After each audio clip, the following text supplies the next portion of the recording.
Hello friend, કેમ છો દરેક જણ? મજા? દરેક વિદ્યાર્થી મિત્રો આગળના વિડીયો ખૂબ જ શાંતિથી જોયા હશે. આગળના વિડીયોની અંદર, આગળના લેક્ચરની અંદર આપણે પહેલા ચેપ્ટરની અંદર આપેલું વિધેયનું પ્રતિવિધેય કેવી રીતે શોધાય એની વાત કરેલી. એટલે ટૂંકમાં આપણું ચેપ્ટર નંબર 1 ચાલતું હતું. ચેપ્ટર નંબર 1ની અંદર આપણે 2 થી 3 પ્રકારના ટોપિકોની વાત કરી. પહેલો ટોપિક હતો સંબંધ એટલે શું, એની પર આધારિત સ્વાધ્યાય 1.1ની વાત કરી. ત્યાર પછી એક વિધેય કોને કહેવાય, વ્યાપ્ત વિધેય કોને કહેવાય, એની પર આધારિત આપણું સ્વાધ્યાય 1.2. અને ત્યાર પછી 2 વિધેયોના સંયોજન વિશે વાત કરી. 2 વિધેયોનું સંયોજન એટલે કે GOF. ધારો કે F એ A થી B પરનું વિધેય છે અને G એ C થી D પરનું વિધેય છે. તો આ 2 વિધેયોનું આપણે જો સંયોજન કરવામાં આવે તો A થી D પરનું વિધેય થશે. પરંતુ ક્યારે અસ્તિત્વ ધરાવે કે જ્યારે RF subset domain of G આ શરતનું પાલન કરે તો જ ગોફ વિધેય અસ્તિત્વ ધરાવે છે. આપણે એવી કંઈક વાત તમારી જોડે કરેલી. એટલે આ 2 વિધેયોના સંયોજન વિશે વાત કરેલી. એ જ રીતે માની લો કે RG સબસેટ DF આ શરતનું પાલન થાય તો આપણને FOG અસ્તિત્વ ધરાવે છે. FOG એ C થી B પરનું વિધેય થાય. અને જ્યારે આપણે 2 વિધેયોનું સંયોજન કરતા આપણને તદેવ વિધેય પ્રાપ્ત થાય, 2 વિધેયોનું સંયોજન કરતા આપણને તદેવ વિધેય જો પ્રાપ્ત થાય તો તે 2 વિધેય એકબીજાના પ્રતિવિધેય છે તેવું કહી શકાય. એટલે કે માની લો કે F એ A થી B પરનું વિધેય છે, તેનું પ્રતિવિધેય F ઇન્વર્સ એ B થી A પરનું વિધેય થાય. F from A to B તો F inverse B to A પરનું વિધેય થાય. પણ દરેક વિધેયનું પ્રતિવિધેય અસ્તિત્વ ધરાવતું નથી. તે વિધેય એક અને વ્યાપ્ત હોવું જોઈએ. જો આપેલું વિધેય એક અને વ્યાપ્ત હોય તો જ તેનું પ્રતિવિધેય અસ્તિત્વ ધરાવે છે. ક્લિયર? એટલે પહેલાં આપણે આપેલું વિધેય એક વિધેય છે કે નહીં તેની ચકાસણી કરીએ છીએ અને ચકાસણી કર્યા પછી આપણે તેનું પ્રતિવિધેય શોધીએ છીએ. હવે એટલે કે એનો અર્થ એવો થયો FOF inverse is equal two IB અને F inverse OF is equal two IA. બરાબર? આવી કંઈક વાત આપણે તમારી જોડે કરેલી. એટલે કે સૌથી પહેલાં તો તમને જે કંઈ વિધેય આપેલું છે એ વિધેય એક અને વ્યાપ્ત થાય તો જ તેનું પ્રતિવિધેય અસ્તિત્વ ધરાવે. એટલે આ 2 ટોપિક ઉપર આધારિત આપણું સ્વાધ્યાય 1.3 સંયોજિત વિધેય અને પ્રતિવિધેય, આ 2 ટોપિક ઉપર આધારિત આપણું સ્વાધ્યાય 1.3 હતું. હવે સ્વાધ્યાય 1.3ની અંદર આપણે 8 દાખલાનો અભ્યાસ કરેલો. 9મો દાખલો આવેલા. 9મા દાખલાની રકમ આ રીતે છે. F from R plus to -5 to infinity. અહીંયા ક્લોઝ ઇન્ટરવલ, અહીંયા ઓપન ઇન્ટરવલ છે. આ એનો સહપ્રદેશ કહેવાશે, આ એનો પ્રદેશ છે. fx is equal two 9x² plus 6x minus 5. સાબિત કરો કે f એ વ્યસ્તક્ષમ છે. આપેલું વિધેય f એ વ્યસ્તક્ષમ વિધેય છે તેમ સાબિત કરો અને તેનું પ્રતિવિધેય f inverse y is equal two વર્ગમૂળમાં y પ્લસ 6 માઇનસ 1/3 છે તેવું સાબિત કરો. 2 વસ્તુ સાબિત કરવાની છે. પહેલાં તો આ વિધેય છે તે વ્યસ્તક્ષમ વિધેય છે તેવું આપણે સાબિત કરવું છે. તો એના માટે સૌથી પહેલાં તો આની અંદર R પ્લસ એટલે 0 થી મોટી સંખ્યા આપણે લેવાની છે. એટલે કે આર પ્લસ એટલે 0થી મોટી સંખ્યાઓ આપણે ધ્યાનમાં લઈશું. બરાબર. આ રીતે પહેલાં તો આપણે એને પૂર્ણવર્ગ પદાવલી બનાવી દઈએ, કારણ કે પૂર્ણવર્ગ પદાવલી બનાવીશું તો ઘણું કામ આપણું સહેલું થઈ જશે. બરાબર. તો આ રીતે થોડુંક અહીંયા આપણે એક વસ્તુ ધ્યાનમાં રાખવાની છે, કારણ કે જેને સાબિત કર્યું છે એટલે એના આધારે આર પ્લસ, હકીકતમાં અહીંયા આર પ્લસ યુનિયન 0 હોવું જોઈએ, એકલું આર પ્લસ ના ચાલે. બરાબર. આર પ્લસ યુનિયન 0 એટલે કે એનો અર્થ એવો થશે કે 0થી ઇન્ફિનિટી સુધીની સંખ્યાઓ. બરાબર. એટલે કે પહેલાં એક્સની જગ્યાએ આપણે 0, પછી 0.1, 0.5, 1, 2, 3 આવી સંખ્યાઓ આપણે મૂકી શકીએ. માની લો કે હું એક્સની જગ્યાએ પહેલાં 0 મૂકી દઉં. 0 મૂકી દઉં તો 0 + 0 -5 તો ઇઝ ઇક્વલ ટુ -5. પછી 1 મૂકવામાં આવે તો 9 + 6 -5. બરાબર. 1 મૂકી દીધેલા છે એટલે 9, 6માંથી 5 જશે તો 1 એટલે 9 ને 10. એ રીતે તમે 2 પણ મૂકી શકો છો. એક્સની જગ્યાએ 2 મૂકી દઈએ આપણે તો 2 નો વર્ગ 4, 9 ચોક 36 પ્લસ અહીંયા 2 મૂકું તો 6 દુ 12 -12 તો 12માંથી 5 જશે એટલે 7, 7 અને 6 13 એટલે 43. ક્લિયર. તો આ રીતે ઘણી બધી આપણે સંખ્યાઓ મૂકી શકીએ છીએ. આપણે તો ચકાસણી એ જ કરવી છે કે આ વિધેય એક વિધેય છે કે વ્યાપ્ત વિધેય થાય છે કે નથી થતું તે જ. તો આ વિધેય એક વિધેય થાય છે, કારણ કે અહીંયા કોઈ પણ સંખ્યાનું પુનરાવર્તન થવાનું નથી. એટલે આની અંદર આપણે એક મુદ્દો બીજો એક લખવો પડશે કે fx = 9x² પ્લસ 6x - 5. આનું અંતિમ પદ શોધી કાઢીએ તો આનું અંતિમ પદ થશે 1. આનું અંતિમ પદ કેટલું આવશે? 1. એટલે કે 9x² પ્લસ 6x પ્લસ 1 -1 એટલે -6.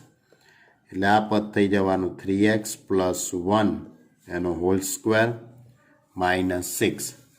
ક્લિયર. આ આપણું વિધેય fx. હવે ધારો કે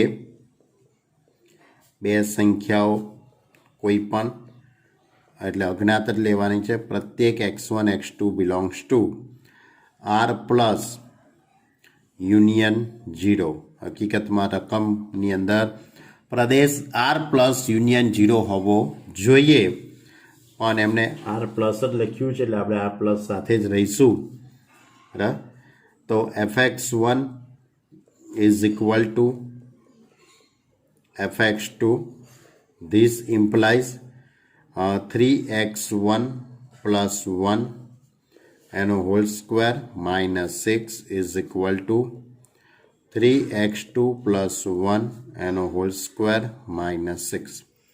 બંને બાજુથી -6 ઉડી જશે એટલે 3x1 plus 1 નો whole square is equal to 3x2 plus 1 નો હોલ સ્ક્વેર.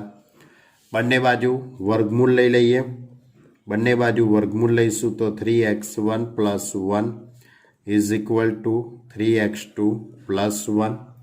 વર્ગમૂળ લઈશું તો અહીંયા પ્લસ ઓર માઇનસ વિચારવાનું નથી, કારણ કે બધું ધન જ થવાનું છે. આર પ્લસ યોગ 0 છે એટલે હવે બંને બાજુથી 1 ઉડી જશે એટલે 3x1 is equal to 3x2. 3 ઉડી જશે એટલે x1 is equal two x2. Clear. માટે f એ એક વિધેય થઈ ગયું કહેવાય.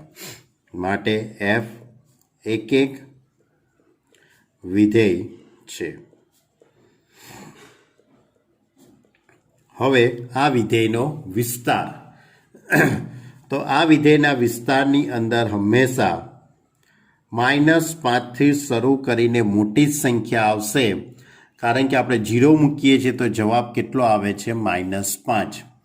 એટલે એનો અર્થ એવો થયો કહેવાય કે આ વિધેયનો વિસ્તાર એ -5 to ઇન્ફિનિટિવ જ આવશે અને એનો સહપ્રદેશ રકમમાં આપેલો જ છે એ -5 ઇન્ફિનિટિવ જ છે. રકમની અંદર એનો સહપ્રદેશ -5 to ઇન્ફિનિટિવ જ છે. એટલે કે આ વિધેયનો વિસ્તાર અને સહપ્રદેશ બંને સમાન થઈ ગયા.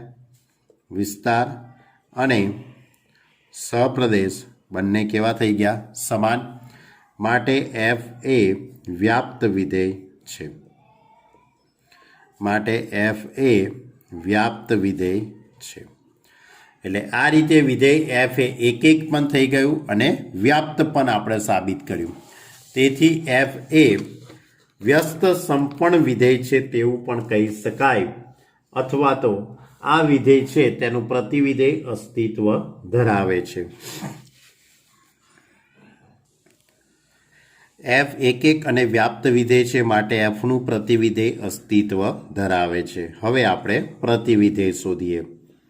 તો પ્રતિવિધેય શોધવા માટે તમારે fx = y ધારી લેવાનું. fx = 3x1 એટલે 3x plus 1 એનો હોલ સ્ક્વેર -6 = y. આમાંથી આપણે xને કરતા બનાવવાનો હતો, યાદ હોય તો તમને. 3x1² = y + 6 થઈ જશે. બંને બાજુ વર્ગમૂળ લઈશું તો 3x1 + 1 એ ધન સંખ્યા થશે, એટલે વર્ગમૂળમાં y + 6. હવે આ 1 છે તેને હું સામે લઈ જાઉં તો 3x = વર્ગમૂળમાં y + 6 - 1, તો x = વર્ગમૂળમાં y + 6 - 1/3. ક્લિયર? આ રીતે આપણે xને કરતા બનાવી દેવાનો. એટલે હવે આપણે ફાઇનલી જવાબ આ રીતે લખી શકીએ.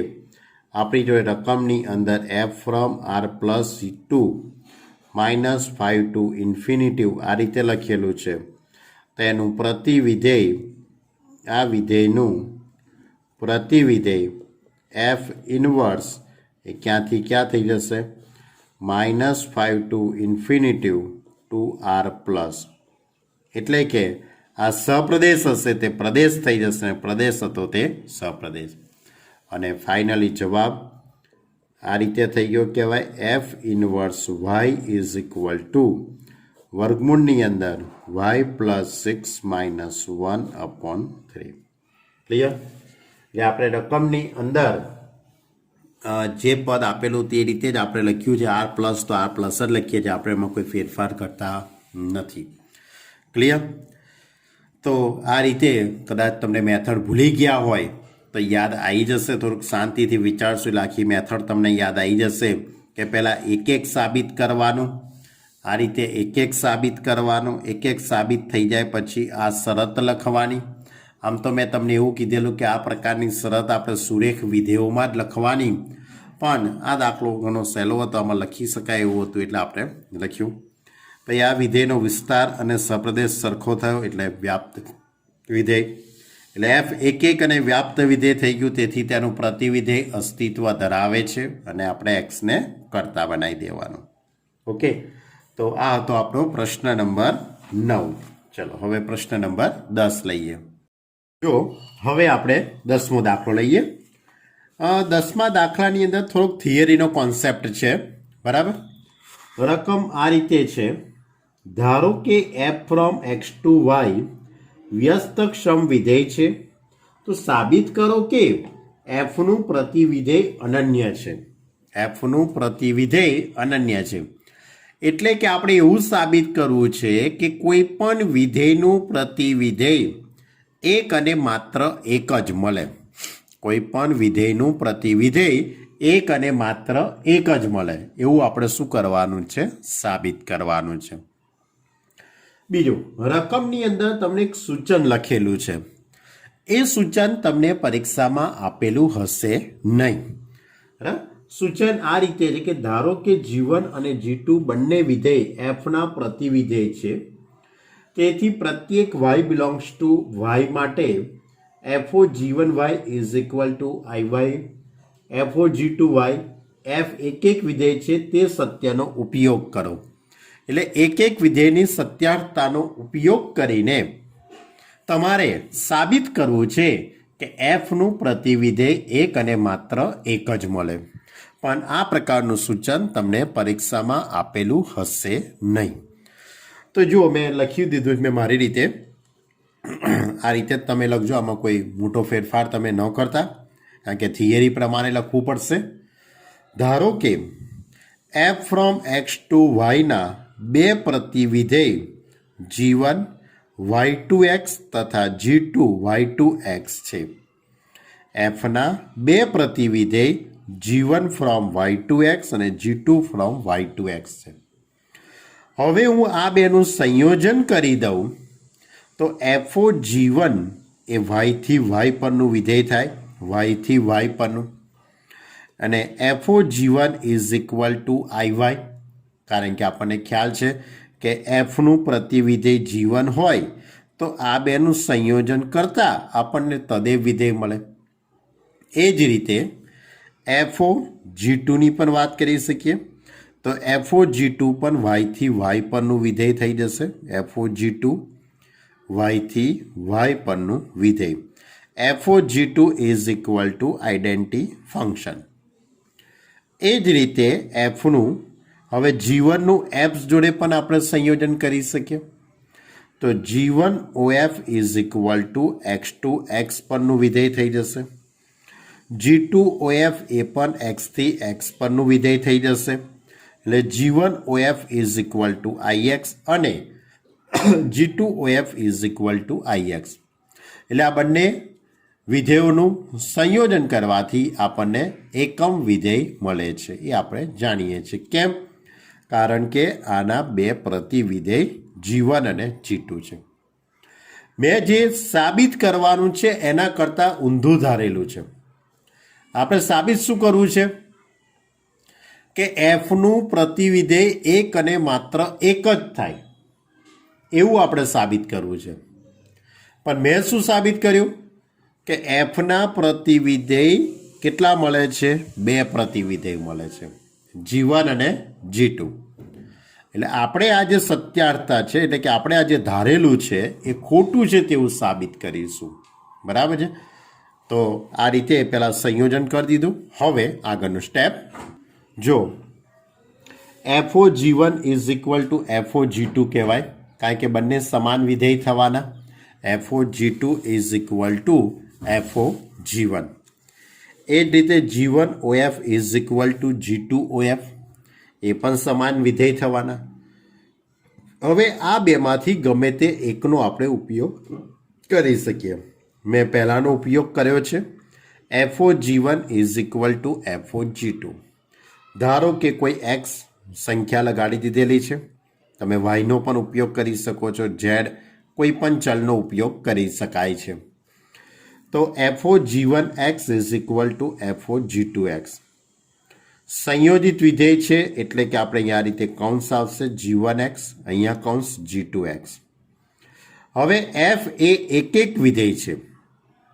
f જો એક વિધેય હોય તો એક વિધેયની વ્યાખ્યા પ્રમાણે fનું પ્રતિબિંબ એટલે કે G1x નું પ્રતિબિંબ f દ્વારા એ G1x જ થવાનું. G2xનું પણ f દ્વારા પ્રતિબિંબ G2x જ થવાનું. એટલે G1 બરાબર G2 કહી શકાશે. એટલે કે આમ fનું આપણે કેટલા પ્રતિવિધેય ધારેલા હતા? બે પ્રતિવિધેય G1 અને G2. પણ એ સાબિત થઈ ગયું કે આ બંને પ્રતિવિધેય તો સરખા જ છે. એટલે G1 બરાબર G2 થઈ ગયું. એટલે કે fના એક અને માત્ર એક જ પ્રતિવિધેય હોઈ શકે છે. એફનું નહીં, કોઈ પણ વિધેયનું પ્રતિવિધેય હંમેશા એક અને માત્ર એક જ હોય. બરાબર? એટલે આ એક થિયરીનો કોન્સેપ્ટથી આપણે આ દાખલો સાબિત કરવાનો હતો. ચલો હવે આગળનો 11મો દાખલો. 11મા દાખલાની રકમ કંઈક આ રીતે છે. f from 1 to 3 to ABC. f from 1 to 3 to ABC. f જ્યાં f1 is equal to A, f2 is equal to B F3 is equal to C લો અને એફ ઇનવર્સ શોધો. આનો ઉપયોગ કરીને તમે એફ ઇનવર્સ શોધી કાઢો એવો પ્રશ્ન છે. અને બતાવો કે એફ ઇનવર્સનું ઇનવર્સ બરાબર એફ જ થાય. એટલે એફનું પ્રતિવિધેય એફ પોતે જ થશે એવું તમારે બતાવવાનું છે.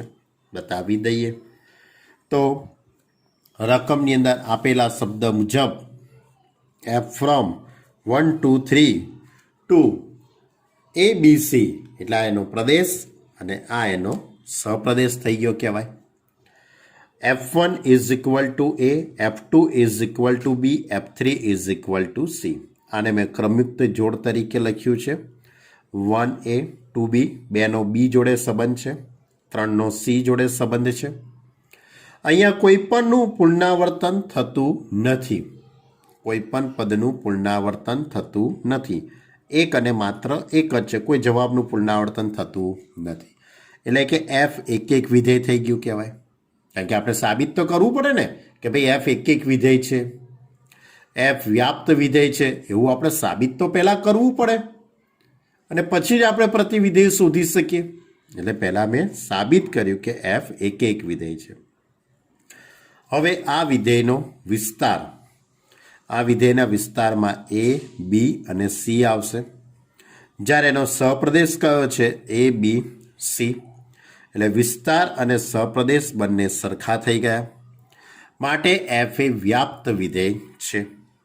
માટે એફ એક અને વ્યાપ્ત વિધેય છે. માટે એફ એક અને વ્યાપ્ત વિધેય છે. ક્લિયર? આ સાબિત થઈ ગયું. એટલે એનો અર્થ એવો થયો કે એફનું પ્રતિવિધેય એફ ઇનવર્સ અસ્તિત્વ ધરાવે છે.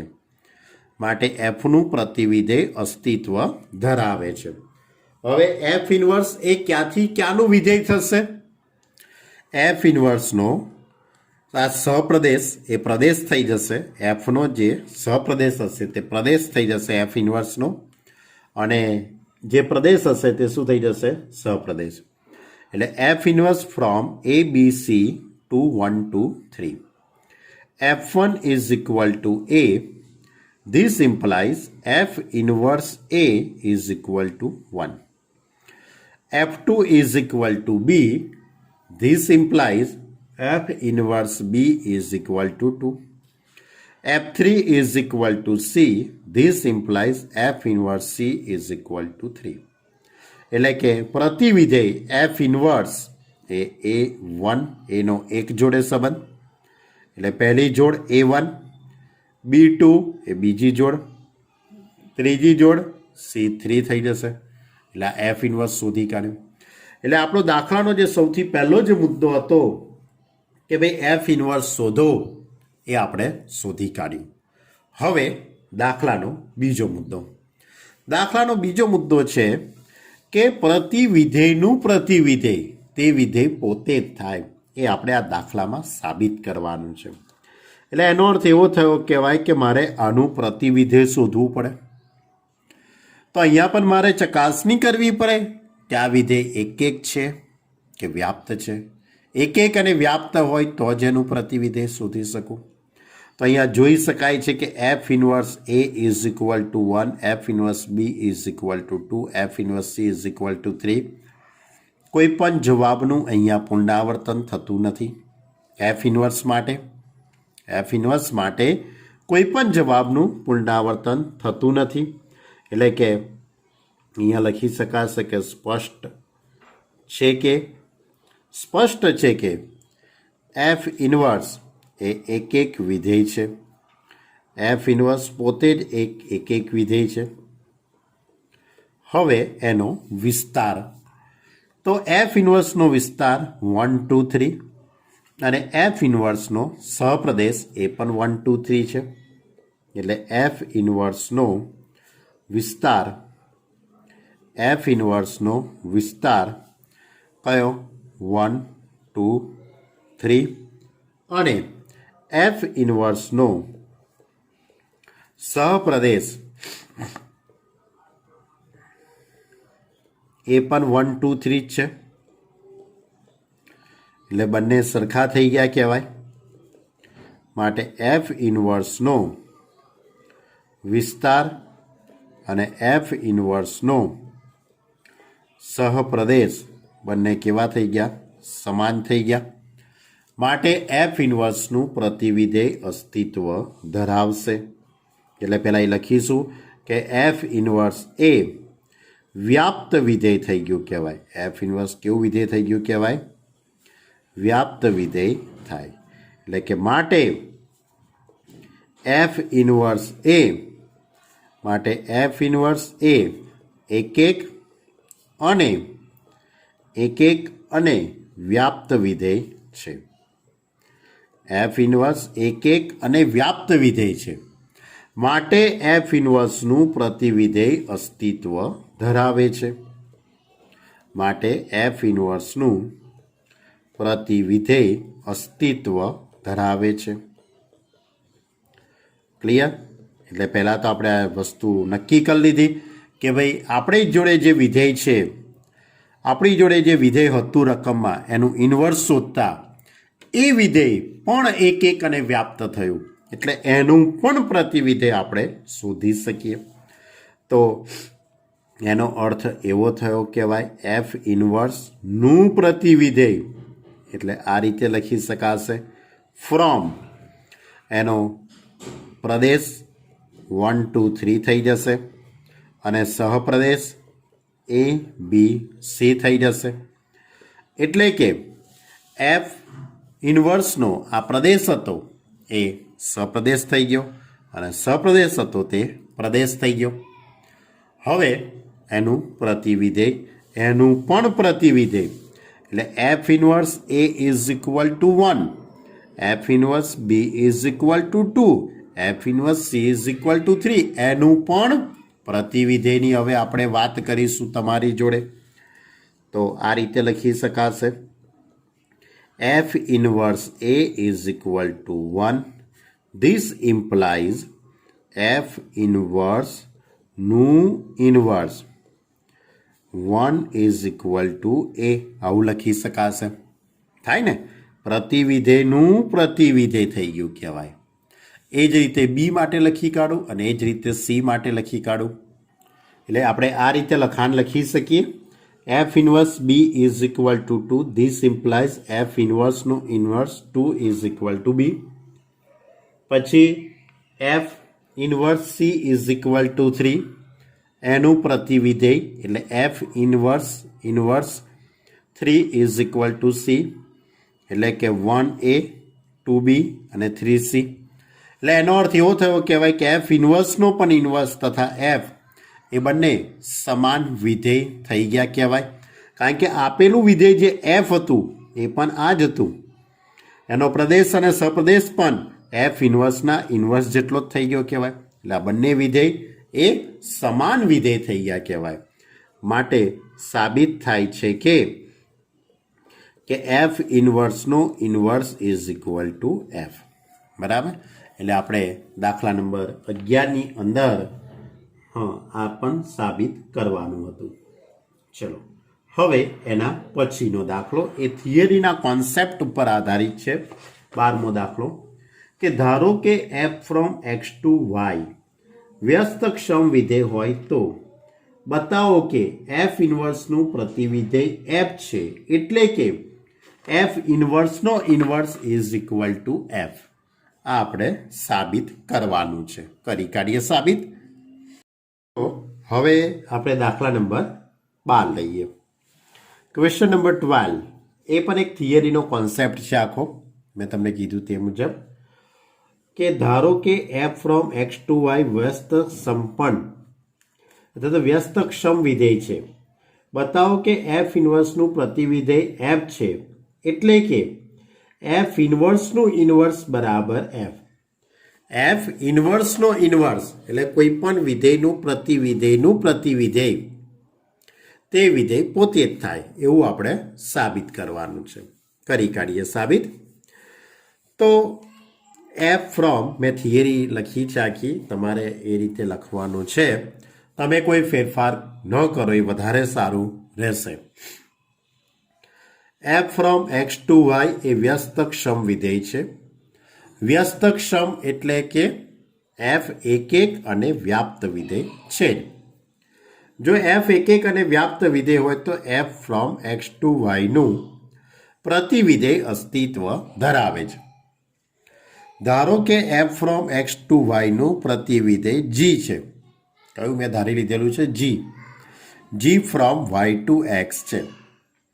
હવે એફનું પ્રતિવિધેય જો જી હોય તો આ બેનું જો હું સંયોજન કરી દઉં, બરાબર, GOF બરાબર IX અને FOG બરાબર IY થાય.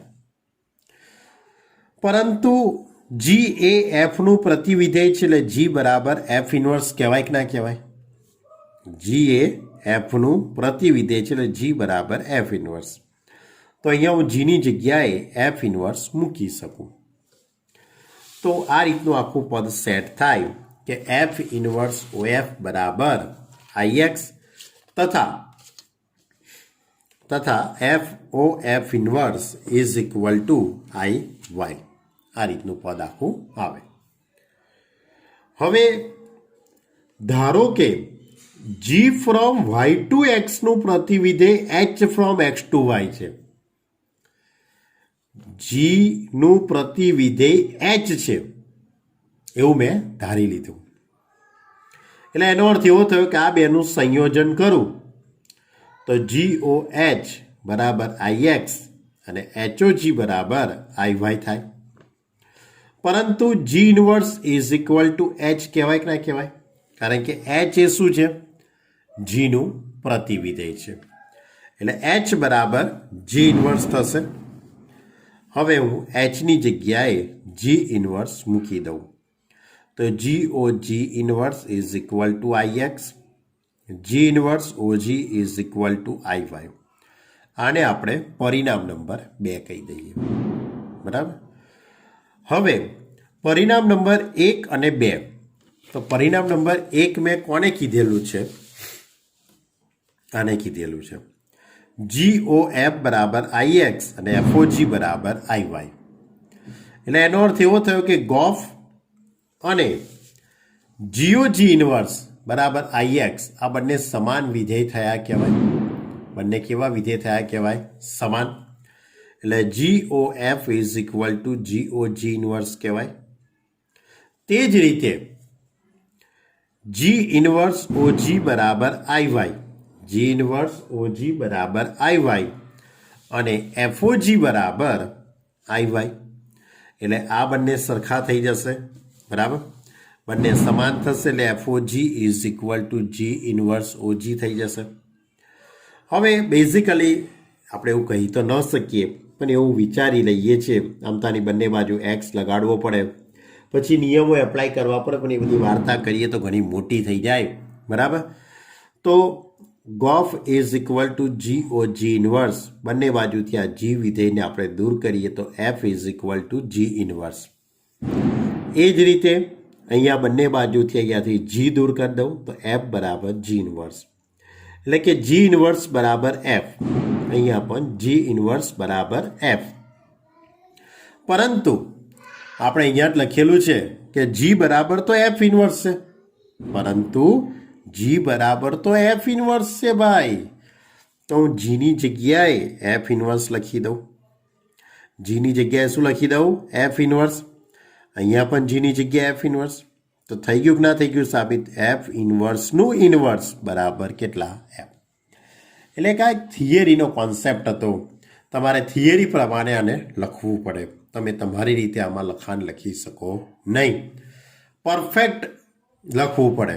બરાબર. 2 માર્કનો દાખલો હોય, બરાબર, 2 માર્કની આ થિયરી હોય તો તમારે આ રીતે આખી ડિરાઈવ કરવી પડે.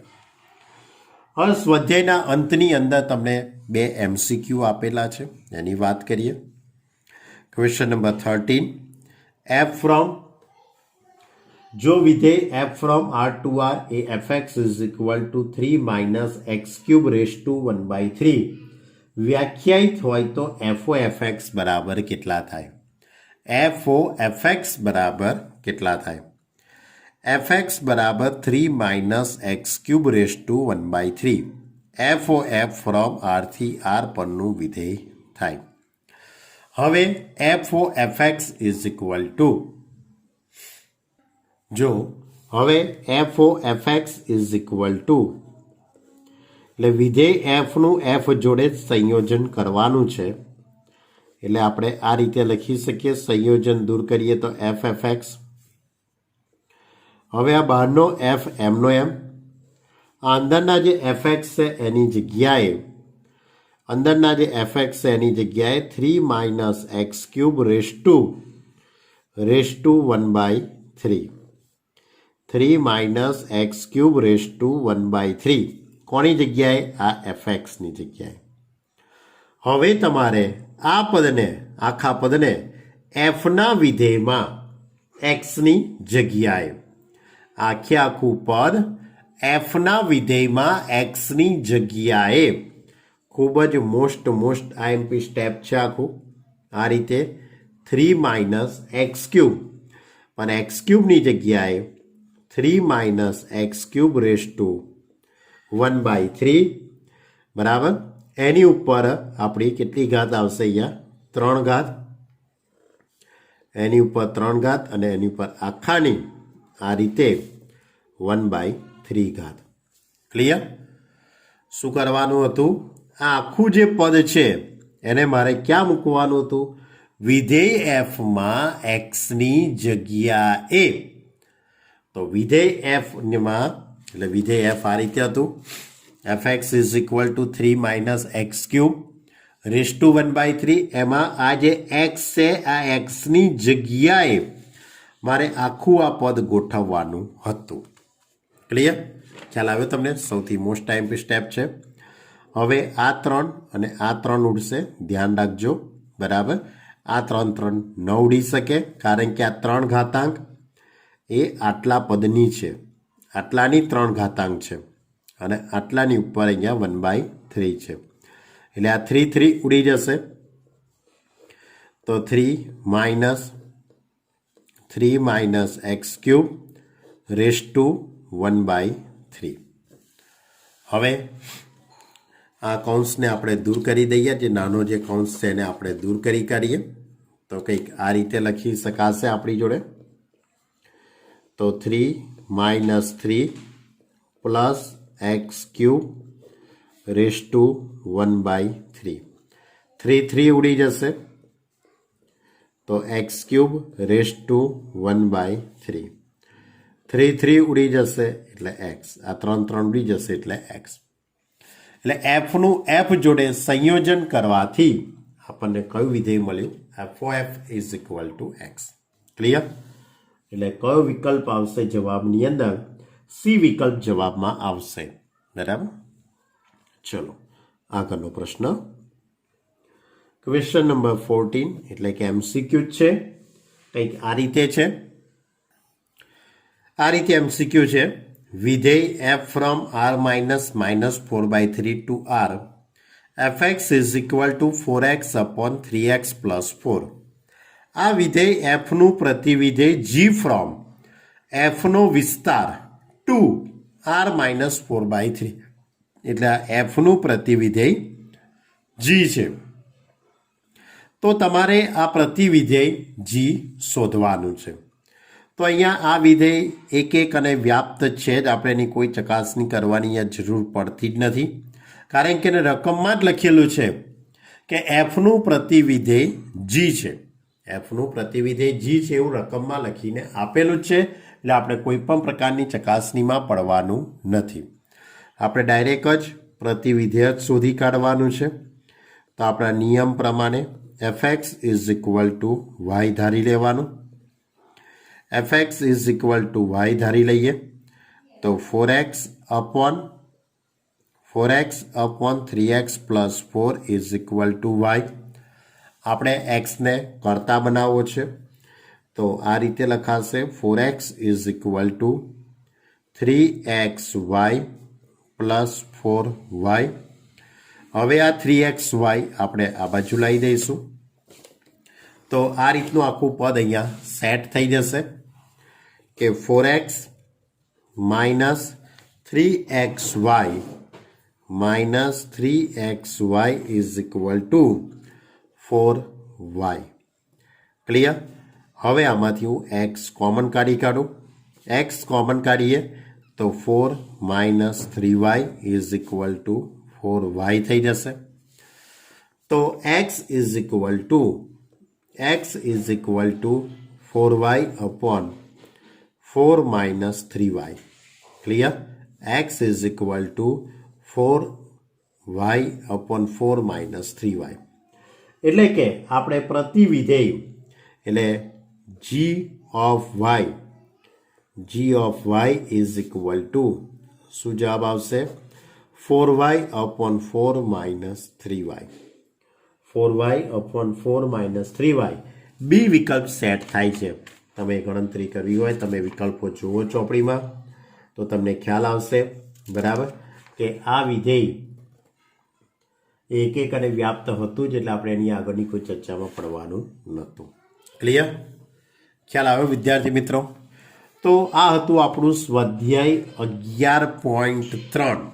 એટલે આપણું આ ચેપ્ટરની અંદર આવતા ટોપિકોમાં આ એક ટોપિક આપણો સૌથી મહત્વનો કહેવાતો ટોપિક આપણો અહીંયા પૂર્ણ થયો કે ભાઈ પ્રતિવિધેય અને બે વિધેયોનું